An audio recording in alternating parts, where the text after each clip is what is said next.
Ma femme est partie avec un faux PDG de l'immobilier qu'elle appelait son âme sœur.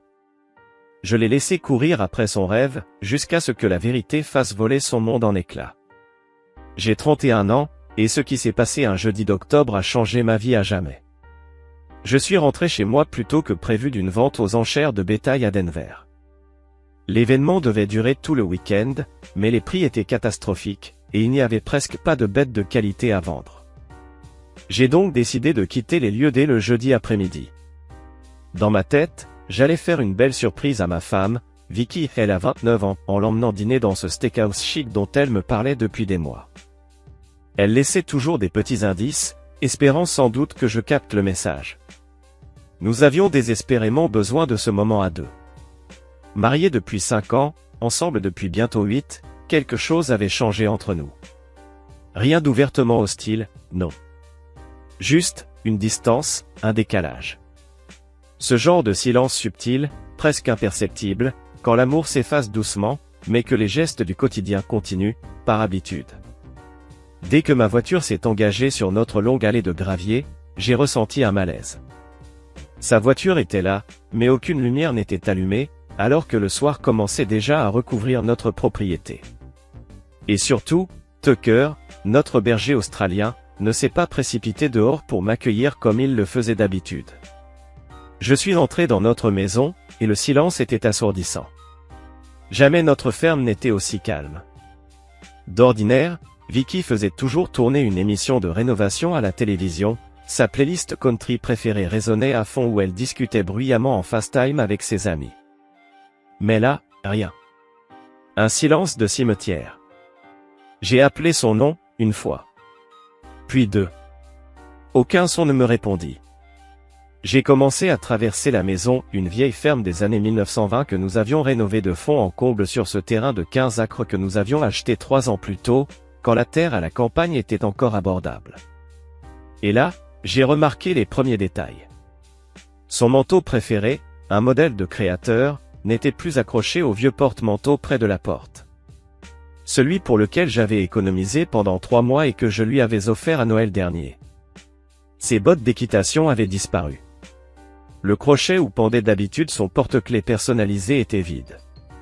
Plus je montais les marches grinçantes du vieil escalier en pin, plus mon estomac se serrait. Notre dressing était à moitié vide. Les cintres pendaient de travers, comme si quelqu'un avait attrapé des brassées de vêtements à la hâte. Tous ces vêtements de marque s'étaient volatilisés. Son maquillage, si soigneusement rangé sur le comptoir de la salle de bain que nous avions refait le mois dernier, avait disparu. Sa table de nuit? Débarrassée. Même le roman à l'eau de rose qu'elle dévorait chaque semaine n'y était plus. Puis, je l'ai vu. Une simple note, posée sur l'îlot de la cuisine. Écrite de sa main, dans cette calligraphie parfaite qu'elle utilisait sur le papier à lettres personnalisées offert par sa mère. Quelques lignes qui ont fait s'effondrer 5 années de mariage. J'ai trouvé quelqu'un qui me comprend vraiment. C'est mon âme sœur. Ce mariage ennuyeux ne marche plus. J'ai emménagé avec lui. Un avocat te contactera pour les papiers du divorce. Juste comme ça. Aucune explication. Aucune excuse. Rien d'autre qu'un au revoir sec, glacial. Comme si j'étais un inconnu rencontré par hasard dans un bar. Mais le plus étrange? Je n'ai pas explosé. Je n'ai pas cassé quoi que ce soit. Je n'ai pas appelé en boucle. Je n'ai pas crié. Je me suis simplement assis, à notre table en bois recyclé, et j'ai appelé mon avocat. Puis mon frère aîné, Mike. Au fond de moi, je crois que je m'étais préparé à ce moment sans vouloir l'admettre.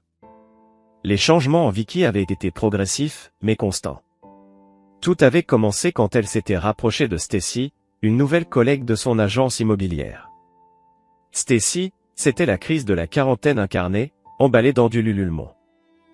2 divorces, 3 sugar daddy et une entreprise fictive. Si l'influence néfaste pouvait prendre forme humaine, ce serait elle. Elle roulait dans une Mercedes en leasing qu'elle ne pouvait même pas se payer. Et elle n'arrêtait pas de publier ses citations pleines de sagesse toutes faites sur les réseaux sociaux. Des phrases comme « Connais ta valeur, évolue, ne stagne pas, sois la meilleure version de toi-même ». On aurait dit qu'elle avait découvert un manuel spirituel et qu'elle s'était donné pour mission d'en faire une campagne. Mais il ne s'agissait pas seulement de mots, c'était un signal, un changement de cap. Quelques semaines à peine après le début de son amitié avec Stacy, une transformation radicale s'était opérée. Vicky, ma femme, ma partenaire de toujours, avait troqué ses cheveux bruns naturels que j'avais toujours aimés pour leur simplicité authentique contre une crinière platine presque blanche, avec des mèches roses électriques dignes d'un clip de pop star. Un changement que jamais je n'aurais imaginé venant d'elle. Sa garde-robe, elle aussi, avait été métamorphosée. Les bottes usées, les jeans confortables et les chemises à carreaux avaient disparu pour laisser place à des vêtements aux étiquettes griffées, des pièces hors de prix achetées dans des boutiques dont je ne connaissais même pas le nom. Elle avait même commencé à parler de notre vie comme d'un vieux logiciel qu'il fallait mettre à jour. Elle disait qu'on devait upgrader notre style de vie, comme si notre existence sur le ranch était devenue une version obsolète qu'il fallait remplacer.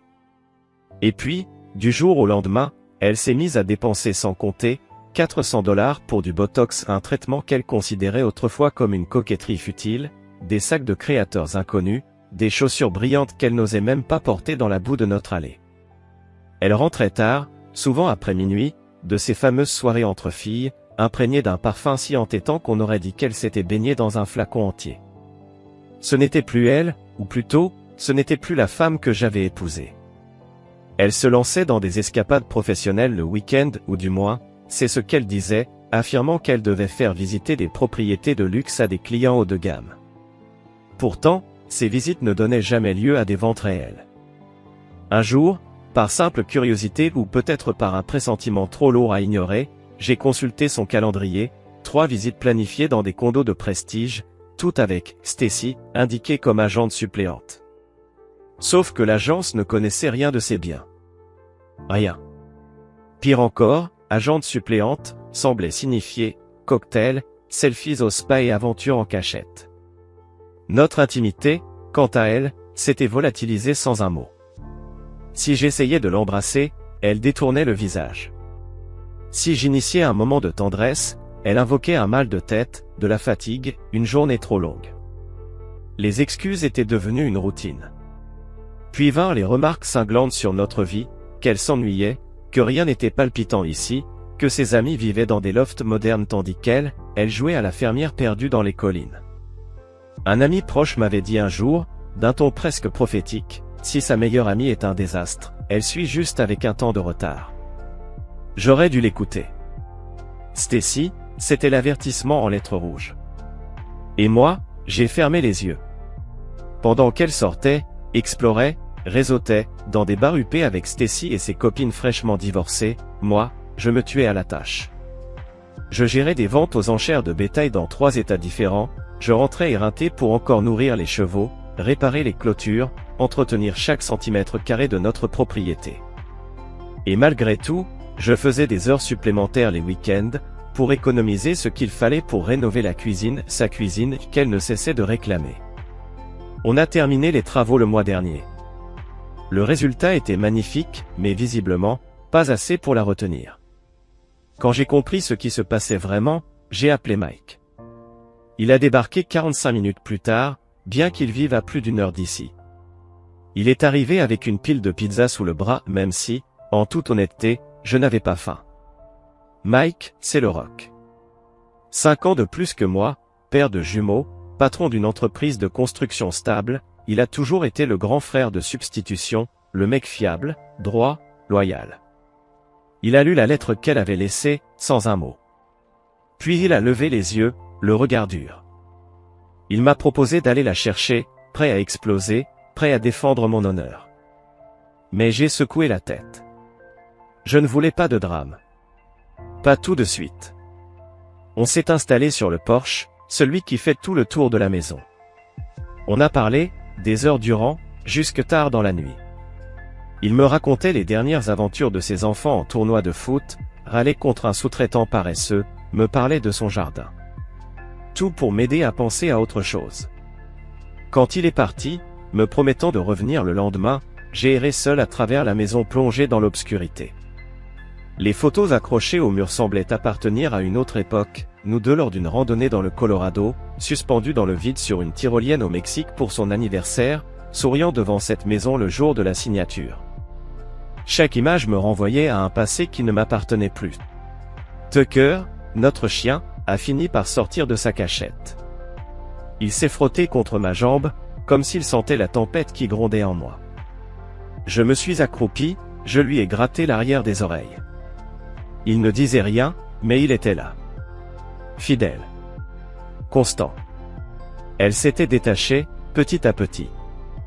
Les sorties nocturnes, les excuses, l'épuisement fin, tout cela s'était accumulé. J'avais tendu la main vers une illusion. J'étais marié à une inconnue, qui avait planifié sa fuite pendant 5 longues années. Mon avocat, Dan, c'est un ancien champion de rodéo. Il montait aux côtés de mon père dans les années 90. Après une chute terrible qui lui avait brisé le bassin, il s'était reconverti dans le droit immobilier. C'est lui qui nous avait aidés à acheter ce ranch, 15 acres, une ferme rénovée, à une trentaine de minutes de la ville. On avait eu ça pour 380 000 $, un véritable bijou à ce prix-là, même à l'époque. Depuis, 4 géants de la tech avaient débarqué dans la région. Des campus entiers avaient fleuri, attirant une vague de nouveaux riches venus de Californie, prêts à dépenser sans compter. Les prix de l'immobilier avaient presque doublé en 3 ans. Vendredi matin, j'ai pris la route pour aller voir Dan. J'ai ignoré la vente aux enchères que j'étais censé superviser.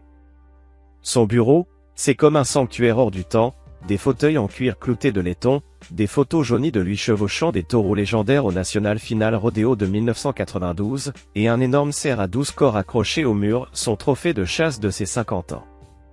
L'endroit sentait le cuir, le café noir, et la nostalgie.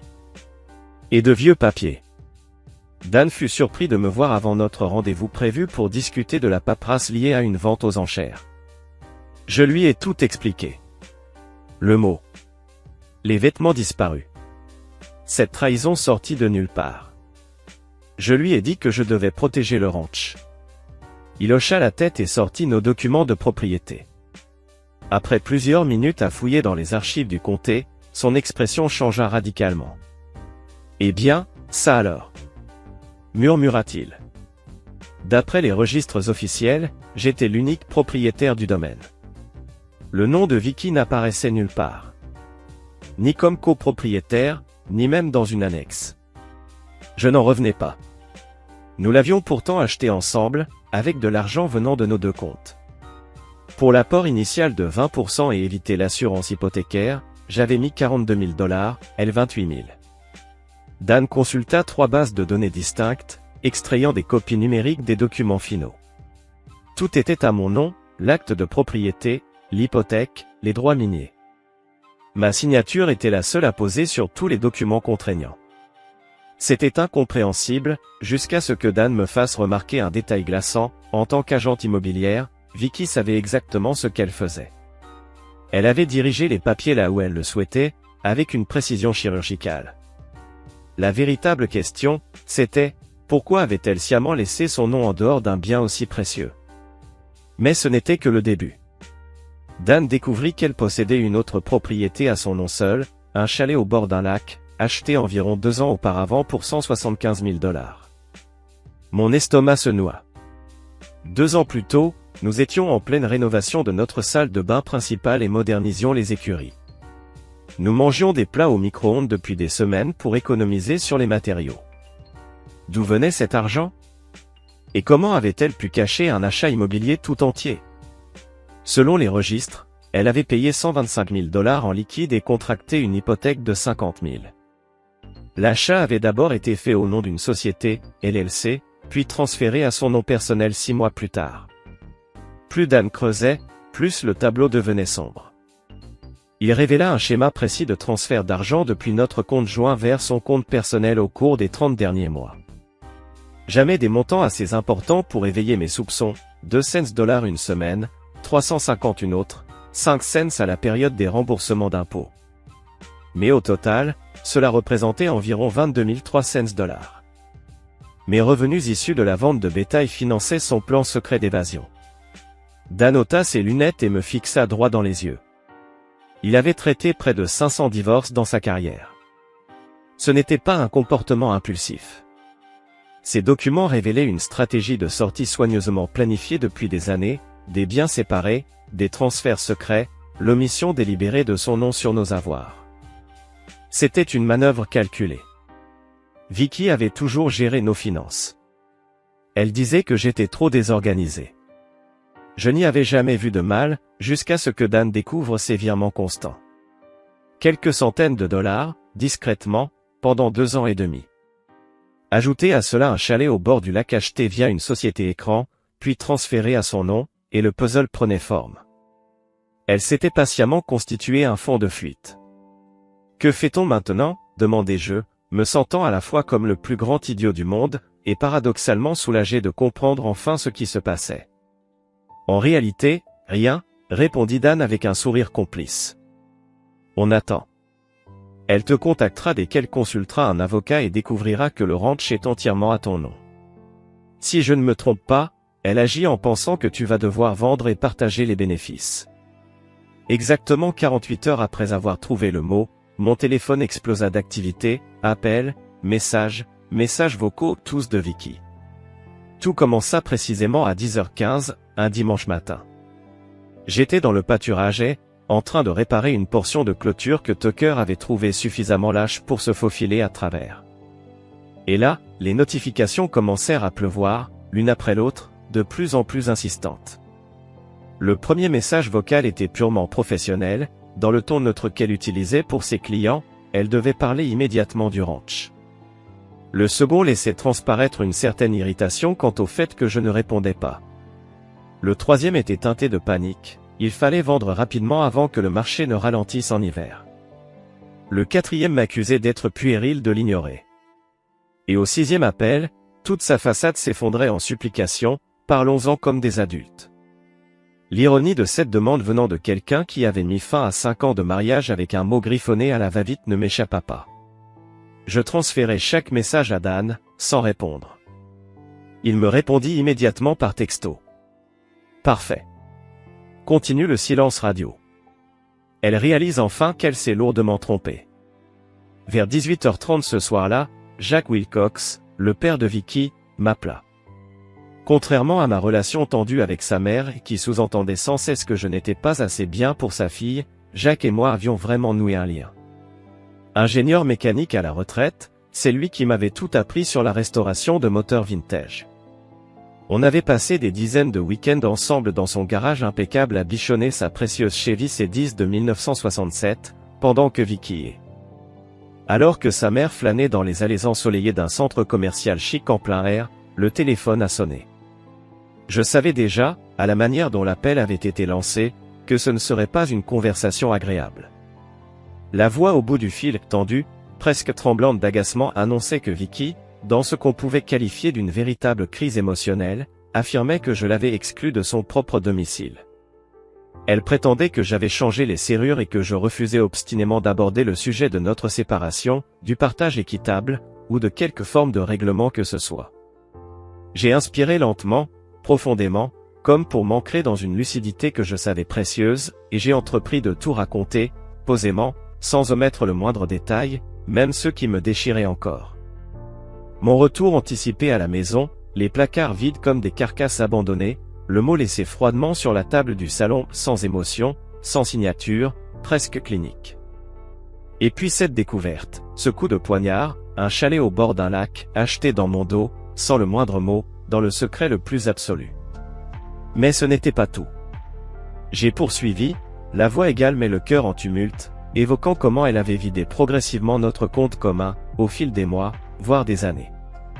Une ponction lente, méthodique, chirurgicale, exécutée comme une stratégie savamment planifiée. Une trahison camouflée sous des sourires quotidiens. Le silence, à l'autre bout du fil, était plus éloquent qu'un cri. Il ne disait rien, pas même un soupir. Je savais que Jacques, son père, était en train de recoller les pièces d'un puzzle qu'il n'avait jamais soupçonné. Quand enfin il parla, sa voix portait le poids d'un homme trahi non seulement par sa fille, mais aussi par ses propres illusions. Selon lui, Vicky leur avait raconté une toute autre histoire. Une version cousue de demi-vérités et de mensonges bien placés. Elle leur avait dit que leur mariage battait de l'aile depuis longtemps, qu'ils avaient d'un commun accord choisi de se séparer. Elle affirmait que j'étais devenu blessant, verbalement violent, dès qu'elle avait mentionné une division juste de nos biens. Pire encore, elle leur avait confié que je l'avais menacé de changer les serrures si jamais elle tentait de revenir chez elle. Cette manipulation m'a fendu l'âme. Comment pouvait-elle transformer une vérité aussi claire en une fable où elle jouait la victime parfaite? Mais je me suis contenu. Je n'ai pas laissé ma voix trembler. J'ai rectifié chaque point, un à un. Je n'avais jamais changé les serrures, jamais élevé la voix. La seule chose qu'elle m'avait laissée, c'était ce maudit mot. Pas une discussion. Pas un adieu. Rien. Et cette maison, notre maison, était légalement à mon nom seul. Jacques, à la différence de sa fille, était un homme droit. 3 heures plus tard, il m'a rappelé. Entre-temps, il avait eu une conversation en face à face avec Vicky. Il lui avait montré la photo du mot. Il avait exigé des réponses. Et là, mise devant l'évidence, elle avait enfin avoué. Ce n'est pas comme ça qu'on l'a élevé, m'a-t-il dit, la voix lourde, brisée. Lui et sa femme ne pouvaient pas cautionner une telle conduite. Ils étaient sidérés par la manière dont elle avait géré tout cela, fuyante, sournoise, cruellement indifférente. Il m'a confié que Vicky avait toujours adopté l'approche de sa mère en matière d'argent, des secrets bien gardés, des comptes bancaires séparés, un refus constant de se mêler totalement à l'autre. Toujours un plan B en réserve. Il aurait dû me prévenir plus tôt, dit-il, quand elle avait exigé des comptes distincts dès le début du mariage. Sa propre épouse, ajouta-t-il, avait elle aussi joué à ce jeu-là, au début de leur union. Il n'avait découvert ses cartes de crédit cachées que par accident. Il avait dû la menacer de divorce pour qu'elle cesse ses manigances. Et soudain, tout prit sens. Tout ce qui m'avait troublé chez Vicky, tous ces non-dits, cette prudence constante, ce détachement. Elle avait simplement appris à mentir sur l'argent dès l'enfance. C'était un héritage familial. Quand Jacques me demanda ce que j'avais prévu pour la suite, je lui dis la vérité, je n'en savais rien. J'étais encore sous le choc, encore à reconstruire des morceaux de moi-même. Mais une chose était certaine, je ne vendrais pas le ranch. Cet endroit, on l'avait rêvé comme notre foyer pour toujours, et même si elle n'en voulait plus, moi si. Je ne peux pas te blâmer, pas une seconde, répondit-il doucement. Et puis, baissant encore plus la voix, presque confidentielle, selon lui, c'était moi qui m'en sortais le mieux dans toute cette histoire. Il m'a parlé de ce nouveau type avec qui elle sortait. Jason, quelque chose. Il était venu la chercher la veille. Il conduisait une voiture de sport européenne tapa accent grave l'œil, probablement louée à crédit, et portait plus de bijoux que l'épouse de Jacques. Ce type-là, m'a-t-il dit, il n'est pas là pour durer. Mon instinct me le crie. Une fois seul, la curiosité m'a poussé à consulter les réseaux sociaux, une chose que j'évitais en temps normal. Et ce que j'y ai vu m'a glacé. Le compte Instagram de Stacy, la meilleure amie de Vicky, était un théâtre de mise en scène. Des photos dans des restaurants haut de gamme, elle et Vicky trinquant avec des légendes arrogantes comme. Elle passe à la vitesse supérieure. Les hommes ne savent jamais ce qu'ils avaient jusqu'à ce qu'ils l'aient perdu. J'étais estomaqué. Cette audace, venant d'une femme de 38 ans, qui avait déjà divorcé 2 fois, et dont les rumeurs disaient qu'elle couchait avec son patron marié. Les commentaires? Un cœur de bêtises. Prêche, ma belle. Sa perte. Vis ta meilleure vie.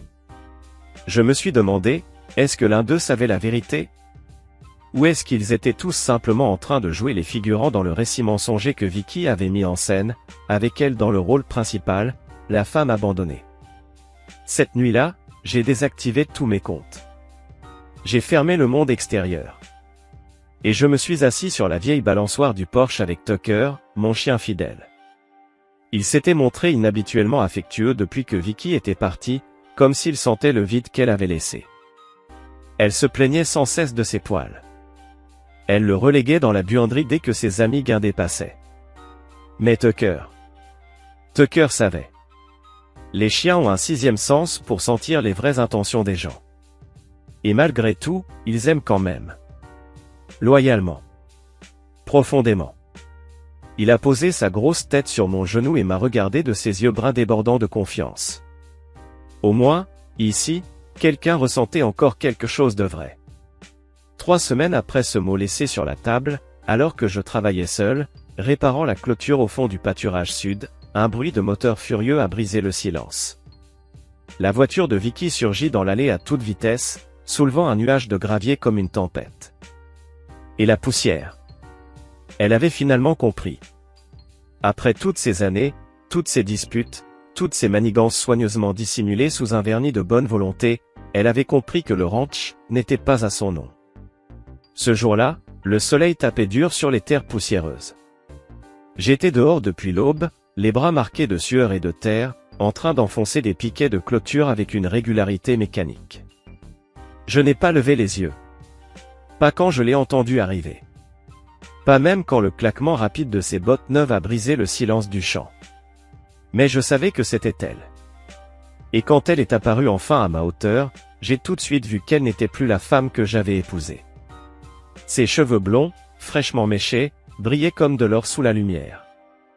Son visage était maquillé avec une précision presque chirurgicale, chaque trait millimétré pour la perfection. Elle portait un jean de créateur moulant, rentré dans des bottes haut de gamme, des bottes qui, à l'évidence, n'avaient jamais connu la boue, ni foulé une grange. À ses poignets, des bracelets en or épais teintés à chacun de ses mouvements, chacun d'eux probablement plus cher que la mensualité de notre prêt immobilier. Elle s'était transformée en une caricature de citadine chic, celle qui regarde de haut les champs et ceux qui y travaillent. Elle avançait vers moi avec détermination, le visage tendu par l'agacement et le mépris à peine dissimulé. « Il faut qu'on parle du ranch », dit-elle, sans même un bonjour, ni un mot d'introduction. Je n'ai pas bronché. Mes mains continuaient à enfoncer les piquets dans la terre, un coup de marteau après l'autre, comme si elle n'était même pas là. « Tu m'as entendu ?» insista-t-elle, plus fort cette fois. « Il faut qu'on parle de la vente. Mon avocat dit qu'on doit le mettre en vente immédiatement. » Je me suis enfin redressé, essuyant la sueur de mon front avec l'arrière de ma main. Rien à discuter. Il n'est pas à vendre. Elle a cligné des yeux. Sa mâchoire s'est tendue. Elle ne s'attendait pas à ça. Comment ça, pas à vendre? Bien sûr qu'il est à vendre. Il faut qu'on divise nos biens, c'est la loi. Je n'ai pas répondu. J'ai juste tourné les talons, suis retourné à mon pick-up, et sorti un autre piquet. Ryan, arrête, a-t-elle crié. Tu fais ça juste pour m'embêter. On sait tous les deux qu'on doit vendre et se partager l'argent. J'ai déjà contacté mon agent immobilier. Je me suis arrêté, planté devant elle. Tu devrais aller vérifier les registres du comté avant de faire des projets. Elle m'a regardé comme si je parlais une autre langue. De quoi tu parles? Le ranch n'est pas à ton nom. Il ne l'a jamais été. Tu as voulu ça dès le début. J'ai haussé les épaules, lentement. L'acte de propriété dit autre chose. Le prêt immobilier aussi. Tout est à mon nom. Vérifie si tu ne me crois pas. Et là, j'ai vu son masque se fissurer. Son regard a vacillé. Ses sourcils se sont froncés. Ses lèvres se sont entr'ouvertes, comme si elle cherchait à contester, mais aucun mot n'est sorti. D'abord, ce fut l'incrédulité. Puis la confusion. Et enfin, la peur. Mais, on a tous les deux payé l'apport, non? Oui. Et toi, tu t'es chargé de toute la paperasse. Tu as insisté pour que tout soit en ordre. Tu as signé. Tu t'es assuré que tout soit mis uniquement à mon nom. Tu pensais me contrôler, mais tu t'es piégée toute seule. Son visage est devenu pâle. Puis, aussi vite qu'elle était montée sur ses grands chevaux, elle est devenue douce, presque fragile. Écoute, on peut peut-être en parler calmement, comme des adultes. Elle me suivait partout à travers le pâturage, trottinant derrière moi comme une chienne perdue. Elle essayait de regagner un terrain qu'elle avait déjà brûlé. Et quand la gentillesse n'a pas marché, elle a changé de ton. Elle a invoqué les souvenirs. Tu te rappelles quand on a trouvé ce ranch ensemble? Comment on a imaginé la maison, les clôtures, les champs? Tu te rappelles que j'ai toujours été là pour toi, pour ton travail? Je me suis arrêté net. Je me suis tourné lentement vers elle. Tu veux dire, comme quand tu m'as soutenu en vidant notre compte joint de 22 000 $ sans me prévenir? Ou comme quand tu as acheté en cachette un chalet au bord du lac pendant que je mangeais des nouilles instantanées pour économiser sur les rénovations de la grange? Elle est restée figée. Sidérée. Elle a bredouillé que le chalet était un investissement, un cadeau surprise, qu'elle voulait me montrer plus tard, une fois que sa valeur aurait augmenté. C'est pour ça que tu as caché les documents? Que tu as menti sur les retraits? Ses yeux se sont plantés dans les miens. Elle n'avait plus cette assurance de tout à l'heure. Tu m'espionnais?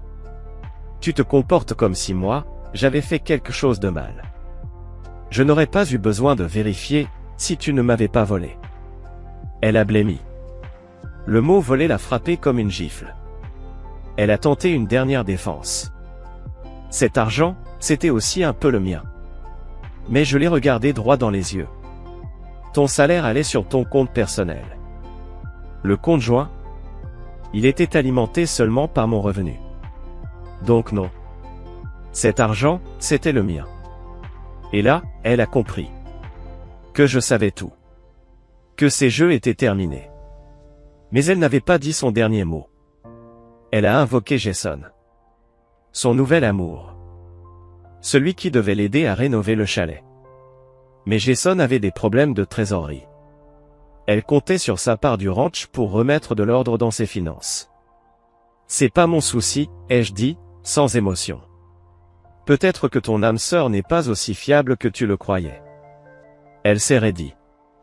Son regard est devenu dur, presque venimeux. Tu prends ton pied, hein? Tu fais tout ça juste pour me faire payer. Je me suis contenté d'un sourire froid. Non. Je respecte juste les documents que toi tu as rédigés. Amusant, non? Et puis, elle a tout essayé. Elle a changé de ton. Encore. Elle m'a accusé d'être cruel, rancunier. Elle a recommencé à me parler de comment elle avait trouvé ce ranch, et... C'est elle, oui, elle qui prétendait avoir conçu la rénovation de la cuisine. Elle le disait presque avec fierté, comme si poser 2 échantillons de carrelage et choisir une couleur de peinture depuis un catalogue lui donnait le droit d'en revendiquer la paternité complète. Et par-dessus tout ça, elle avait l'audace, non, le culot de dire qu'elle méritait une compensation. Une sorte de dédommagement émotionnel, disait-elle, pour avoir vécu si loin de la ville, elle, la citadine dans l'âme, prisonnière au milieu de la poussière et du silence des plaines. Mais les chiffres, eux, ne mentent jamais. Nos relevés bancaires racontaient une histoire bien différente de la sienne. Ils disaient que j'avais financé près de 80% de chaque centimètre rénové, chaque carreau posé, chaque appareil installé. Pendant ce temps, elle, dans l'ombre, accumulait de l'argent en cachette, comme une passagère clandestine se préparant à quitter le navire. Un soir, alors que l'air était lourd et que les murs de la maison semblaient vibrer d'une tension silencieuse, je lui ai dit les mots qu'elle ne voulait pas entendre. Ce que tu n'avais pas prévu, ai-je commencé calmement, c'était de partir avant que les prix du terrain explosent. Je l'ai regardé droit dans les yeux, sans une once de colère, juste une lucidité froide. Si t'avais attendu ne serait-ce qu'un an de plus, ce ranch vaudrait 150 000 $ de plus. Son visage a pâli. Il n'y avait plus de masque. Seulement la vérité nue, brutale, elle avait mal joué. Elle avait cru que le ranch serait son ticket de sortie, sa prime de divorce. Une belle somme à empocher en s'en allant. Mais découvrir que la propriété était intégralement à mon nom, c'était comme voir un château de cartes s'effondrer.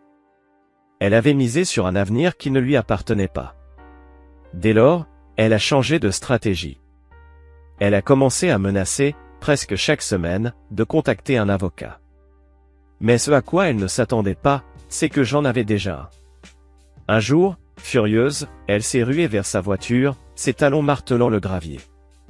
Elle s'est arrêtée, a tourné les talons, ses cheveux flottant derrière elle comme un rideau de colère, et a crié. Ce n'est pas fini. Puis elle a démarré en trombe, laissant derrière elle un nuage de poussière et une maison silencieuse, vide d'elle mais pleine de ses mensonges. Dès qu'elle a disparu au bout de l'allée, j'ai changé toutes les serrures, tous les codes d'accès, chaque trace de son passage. Ensuite, j'ai appelé Dan, mon avocat, pour lui faire un rapport précis. Puis j'ai commencé à planifier chaque étape suivante avec la précision d'un stratège. Tu vois, quand on travaille dans les ventes aux enchères de bétail, on apprend à lire les gens. Tu développes un sixième sens. Tu sais quand quelqu'un bluffe, quand il est désespéré de vendre, ou quand il essaie de gonfler artificiellement une offre. Vicky croyait qu'elle était rusée. Mais pour moi, son désespoir clignotait comme un néon rose dans la nuit. Dan m'a dit de ne jamais répondre à ses messages ou ses appels sans passer par lui. Elle tentait de me piéger avec des accords verbaux, ou de m'extorquer des promesses par téléphone.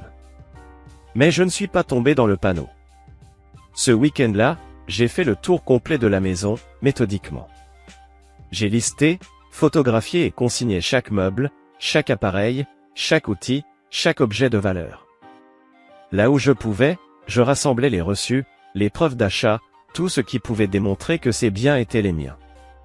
Et c'est alors que j'ai découvert ce que je n'étais pas censé voir. Tout d'abord, une boîte à chaussures cachée au fond de notre placard remplie de bijoux que je ne lui avais jamais vu porter, certains encore étiquetés. Puis, une pile de relevés de cartes de crédit, à son nom, avec des dépenses dans des hôtels, où je n'avais jamais mis les pieds. C'était comme ouvrir un journal intime écrit à l'encre de la trahison. Preuve après preuve de sa double vie. Une vie secrète, tissée entre mensonges et duplicité. Ses messages ont diminué, puis se sont arrêtés. Elle a compris que je ne répondrais plus. Son père, fatigué, m'a rappelé. Il m'a présenté ses excuses, encore. On ne lui donnera pas un sou, m'a-t-il dit d'une voix lasse. Elle a creusé sa propre tombe. Sa mère est pareille. Elle croit qu'il y a toujours une solution facile, mais la vie ne marche pas comme ça. Par des amis communs, j'ai appris qui était son fameux « âme sœur », Jason, un promoteur clinquant, récemment divorcé lui aussi. Le genre de type à rouler en voiture de luxe qu'il ne possède même pas vraiment. Il avait parié gros sur des projets immobiliers qui battaient déjà de l'aile.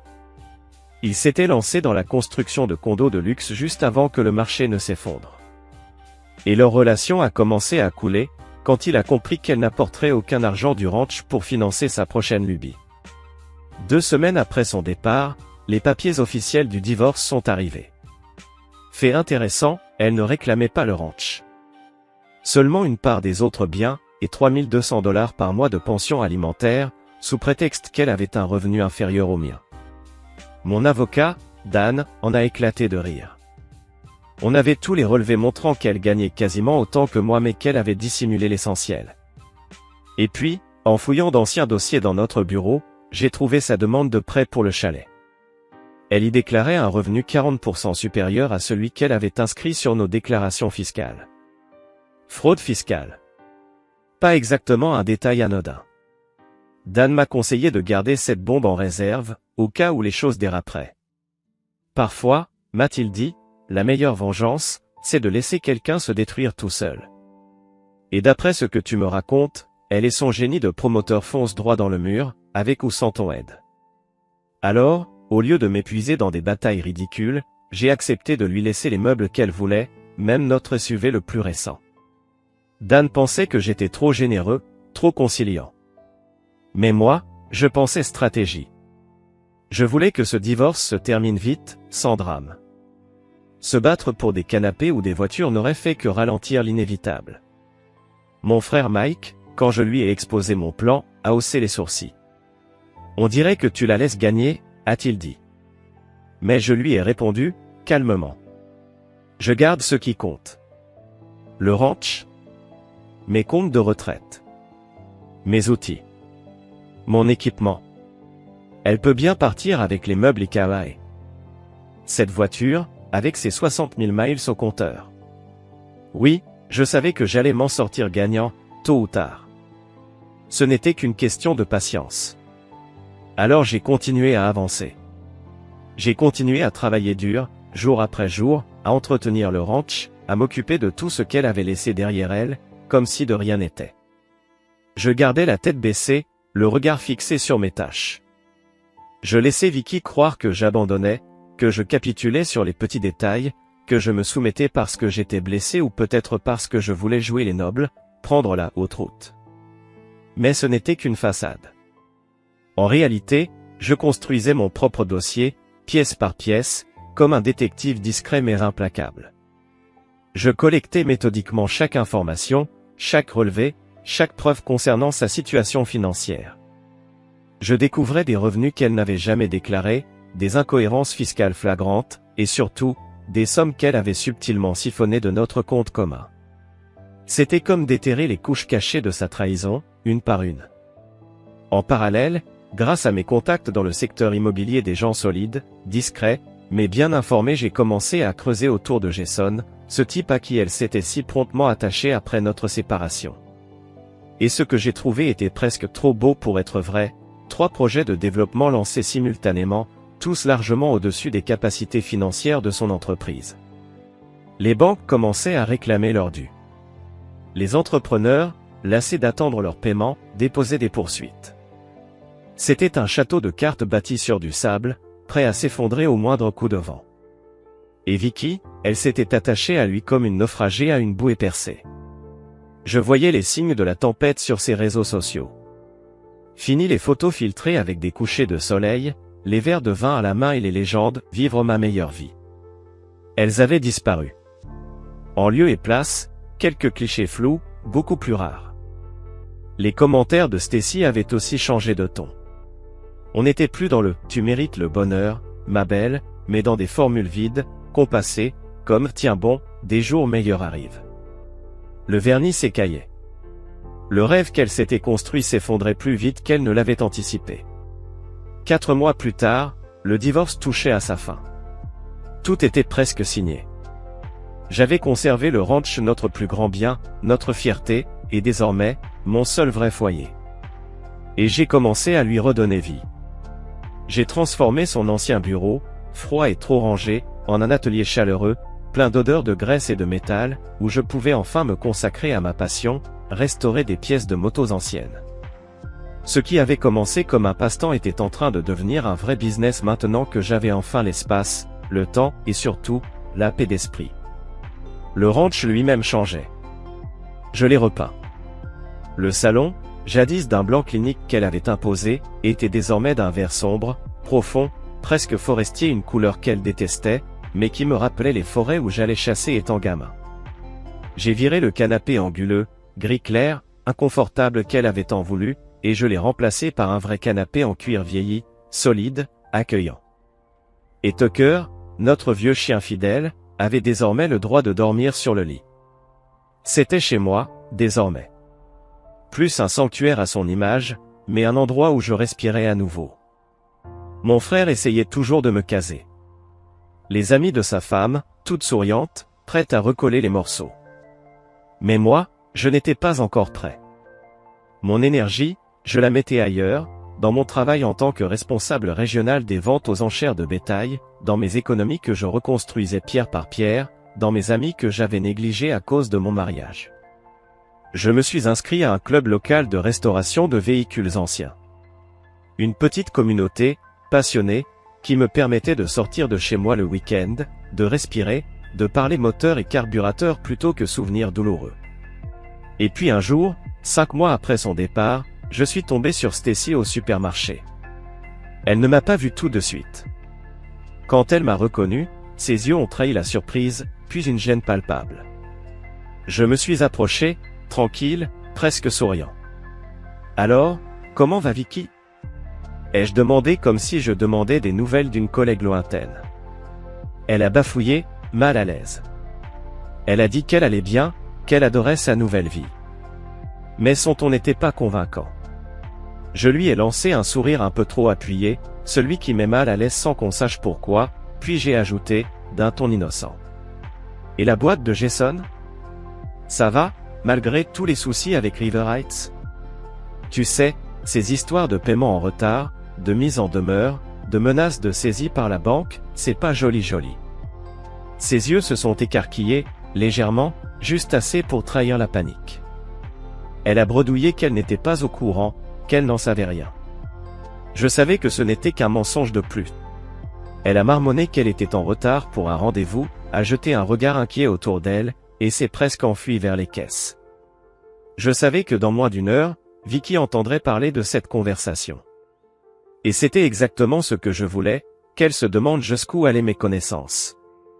Quel doute. Quelle perde-pied. Je savais aussi, grâce à une recherche toute simple dans les registres publics, que la cabane qu'elle avait achetée dans l'euphorie de sa nouvelle vie avait de sérieux problèmes. Des défauts structurels majeurs.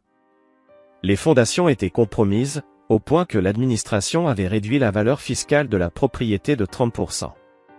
Une telle réparation, d'après les estimations, coûtait au minimum $60 000. Une somme qu'elle n'avait clairement pas, surtout si elle en était rendue à demander une pension alimentaire. Son père, Dieu le bénisse, continuait à m'appeler de temps à autre, pour prendre de mes nouvelles. On avait toujours cette complicité silencieuse, nourrie par notre passion commune pour les vieux PQPS. Lors d'un de ces appels, il m'a confié, presque à voix basse, que Vicky avait demandé à revenir vivre chez eux pour un temps. Mais sa mère avait refusé, catégoriquement. Elle a fait ses choix, avait déclaré Margaret. Si on la laisse revenir chaque fois que la vie devient difficile, on ne lui rend pas service. Elle ne grandira jamais. 8 mois après son départ, tout s'était aligné mieux que je ne l'aurais jamais imaginé. Jason, ce cher Jason, sa société avait officiellement demandé la protection du chapitre 11 pour faillite. La nouvelle faisait la une du journal économique local, une chute publique, spectaculaire. Et la fameuse cabane que Vicky avait inventée sur les réseaux. Elle venait d'être officiellement condamnée par le comté à cause de ses fondations. En clair, elle ne valait plus rien. Et le plus ironique et peut-être le plus savoureux dans toute cette tragédie silencieuse, c'est que l'IRS, l'administration fiscale américaine, avait fini par lui adresser un avis officiel d'audit, couvrant pas une, ni deux, mais 3 longues années. Une enquête en règle. Comme quoi, parfois, les dénonciations anonymes tombent à point nommé. Un simple coup de fil ou un formulaire numérique, et soudain, tout bascule. Ce jour-là, j'étais à l'épicerie, poussant mon chariot dans les rayons, pensant simplement à rassembler les produits nécessaires pour la semaine. Une routine sans émotion, sans surprise. Jusqu'au moment où elle est réapparue de la façon la plus inattendue qui soit. Au détour d'un rayon, en tournant au coin, nos chariots se sont heurtés, dans un fracas métallique, presque symbolique. Elle sursauta. Moi aussi. Pendant une seconde, le temps s'est figé. Et quand nos regards se sont croisés, j'ai à peine reconnu la femme qui me faisait face. Elle avait l'air épuisée, éteinte, loin de la silhouette éclatante et soignée qui s'était un jour présentée chez moi, pleine de confiance et de charme. Son maquillage était à peine appliqué, ses cheveux mal coiffés, ses vêtements froissés. Elle n'était plus cette femme sûre d'elle. Elle était juste humaine, brisée, effacée. Après quelques salutations maladroites, elle m'a demandé si on pouvait parler. Pas ici, pas au milieu des gens. Juste quelques minutes, dans un endroit tranquille, a-t-elle murmuré. Et contre toute raison, contre tout instinct de protection, j'ai accepté. On s'est installé dans mon pick-up, garé tout au fond du parking, là où personne ne viendrait nous déranger. Elle était assise du côté passager, triturant la lanière de son sac à main, les doigts tremblants. L'air crispé, le regard fuyant. Puis, d'une voix à peine audible, elle a lâché. J'ai fait des erreurs, de très mauvaises décisions. Sa voix tremblait comme si chaque mot la blessait. Sans blague, ai-je répondu avec une neutralité qui masquait un océan d'émotions. Elle s'est mise à pleurer. Un chagrin silencieux au début, puis un sanglot qu'elle ne pouvait plus retenir. Et les mots sont sortis, un à un, dans un déferlement d'aveux. Elle m'a tout raconté. Comment Jason, ce bonimenteur manipulateur, l'avait convaincu d'investir $30 000 dans un projet soi-disant révolutionnaire. Une idée fumeuse, sans fondement, sans garantie. Cet argent, elle l'avait en partie obtenu en revendant les bijoux que je lui avais offerts pendant notre relation, les souvenirs d'anniversaire, de Noël, d'excuses après des disputes. Tous ces symboles d'amour, transformés en liquidité pour une illusion. Elle m'a expliqué que le fameux chalet dont elle m'avait tant parlé, ce lieu censé représenter une nouvelle étape de sa vie, était en réalité quasiment sans valeur. Une ruine romantique, sans avenir.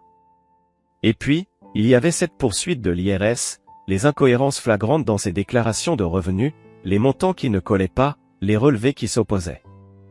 Je sais plus quoi faire, Ryan. Je me noie. J'ai peur de tout perdre. » Ses larmes coulaient, noircissant ses joues sous un mascara étalé. Elle ressemblait à une statue de tristesse, incapable de redresser la tête. Et moi? Je ne disais rien. Je restais là, à écouter, à respirer ce silence épais qui avait envahi l'habitacle. Une part de moi éprouvait une satisfaction glacée. Une justice poétique. Elle qui m'avait trahi, menti, laissé à genoux, était enfin confrontée à ses propres démons. Mais une autre part, bien enfouie, la part de moi qui l'avait sincèrement aimé pendant 8 longues années, avec une loyauté presque naïve, ne ressentait que vide et désolation. Ce n'était pas une revanche. C'était juste une faim amère. Et puis, dans un souffle brisé, elle m'a demandé: « Est-ce que je pourrais, peut-être, rester au ranch? Dans la chambre d'amis? Juste le temps de me remettre, quelques semaines, c'est tout. » Je l'ai regardé, longtemps. Puis j'ai répondu: « Intéressant. Tu me quittes avec une note, tu essaies de prendre la moitié de ce que j'ai construit, et maintenant tu reviens vers moi, pour demander de l'aide. » Elle a dit qu'elle n'avait nulle part où aller. Que même ses parents ne lui parlaient plus. Que Jason et elle avaient rompu il y a des semaines. Que Stacy ne répondait plus à ses messages, maintenant qu'elle ne pouvait plus sortir et faire la fête. « Tu es la seule personne qui pourrait comprendre, » a-t-elle murmuré. Comprendre quoi? Que j'avais été utilisé. Que mes économies avaient été volées. Que mon mariage n'avait été qu'un mensonge bien ficelé. C'était pas comme ça, dit-elle. Pas au début. Je t'aimais vraiment. Mais pas assez pour être honnête avec moi, ai-je répliqué. Je suis allé chercher un dossier, glissé sous mon siège, et je le lui ai tendu. À l'intérieur, toutes les preuves. Les transferts bancaires suspects, les disparités fiscales, les demandes de prêts falsifiés. Chaque page une trahison. Chaque document un coup de poignard. Quand elle a compris, ses traits se sont figés. Elle a blêmi, les yeux écarquillés. Elle savait. C'était moi qui avais déclenché l'audit fiscal. Elle m'a supplié, les mains jointes, presque à genoux. « S'il te plaît, ne fais pas ça. Je vais tout perdre, même ma licence. Je risque des poursuites. Tu aurais dû y penser avant de retirer 22 000 $ de notre compte commun, ai-je dit. » Elle s'est effondrée. « Qu'est-ce que tu veux ?» demanda-t-elle, résignée. « Rien. Et c'est justement ça, le plus beau dans tout ça. J'ai déjà gagné.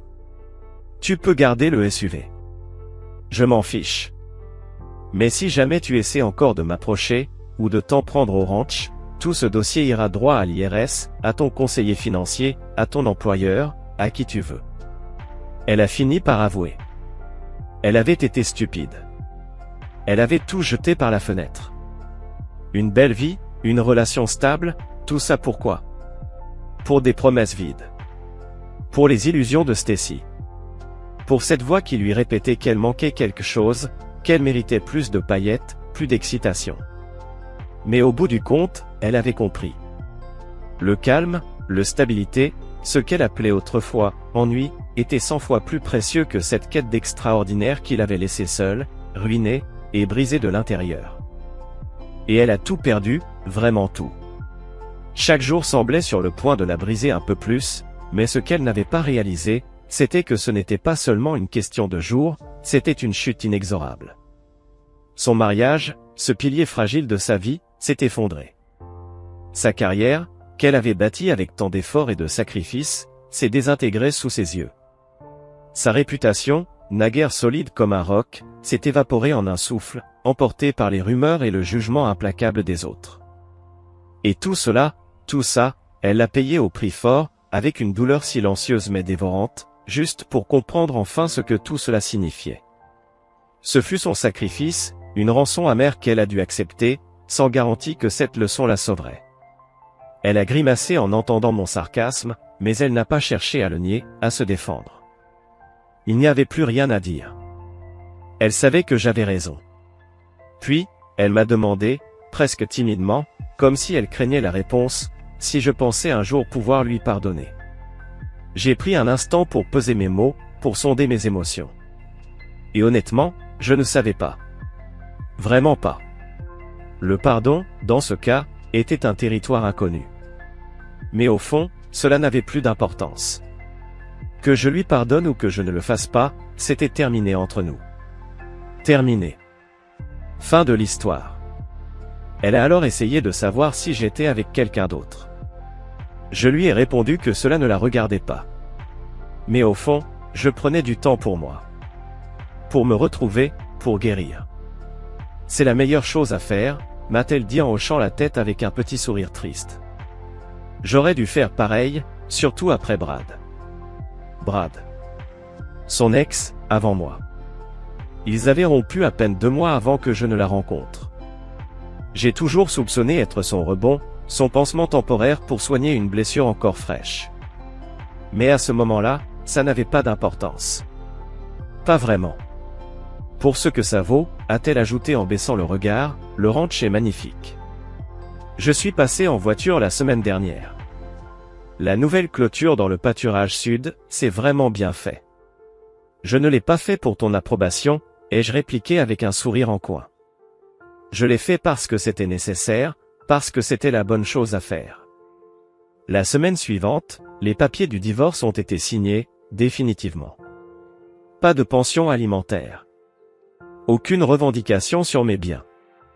Son avocat semblait soulagé, presque heureux d'en avoir fini avec cette affaire compliquée et douloureuse. La dernière nouvelle que j'ai eue d'elle, c'est qu'elle a dû vendre son chalet à perte, une vente catastrophique qui a signé la fin de ce chapitre de sa vie. Elle a perdu temporairement sa licence d'agent immobilier à cause de problèmes fiscaux, et à 29 ans, elle est retournée vivre chez ses parents, faute d'autre choix. Son père m'a confirmé tout cela le mois suivant, alors que nous travaillions ensemble sur son vieux camion. Elle a pris une sacrée leçon, m'a-t-il confié en me tendant une clé à molette, un soupir lourd de tristesse dans la voix. Jamais je n'aurais cru voir ça un jour. Les gens changent, quand ils sont contraints de changer, ai-je répondu simplement. Mais la vérité, c'est que moi, j'allais bien. Mieux même. Le ranch prospérait, loin des tempêtes de ma vie passée.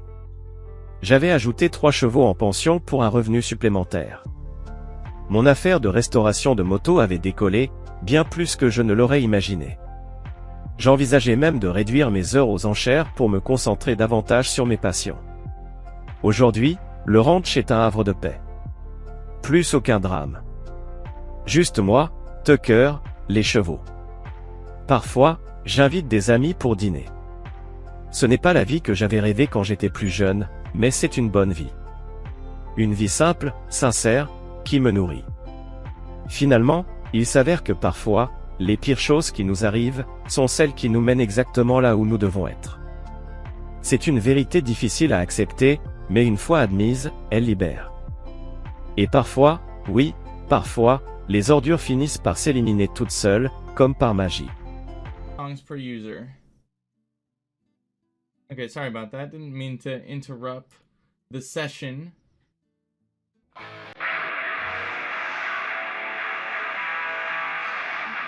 Okay, queue is no longer full. You guys should be able to keep requesting now. Sorry about that. Just a heads up, chat. We've got an ad break coming up pretty soon here. So, my non-subs, they're gonna get. Oh my gosh. Uh-oh. We set time tonight. Thankfully, I already have a bed, so we're fine. Oh, there's a village. We're gonna want to hit up that village for sure. I'm actually not too sure what I want from there. Because normally, it's bed and food that I want from a village, but I kind of already got both of those.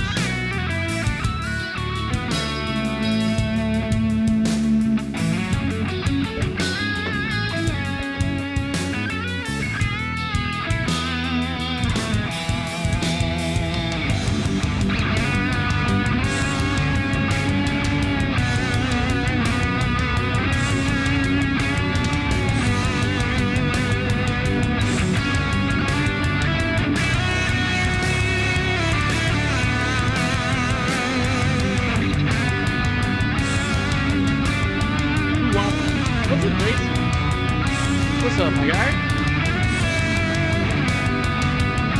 How you doing, my friends? Hey, shouts out to JP. Hello, streamer.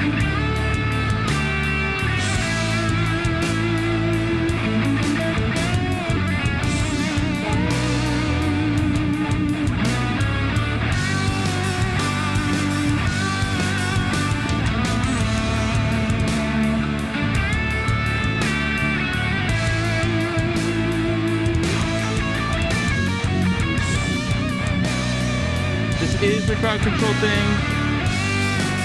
Please don't kill me.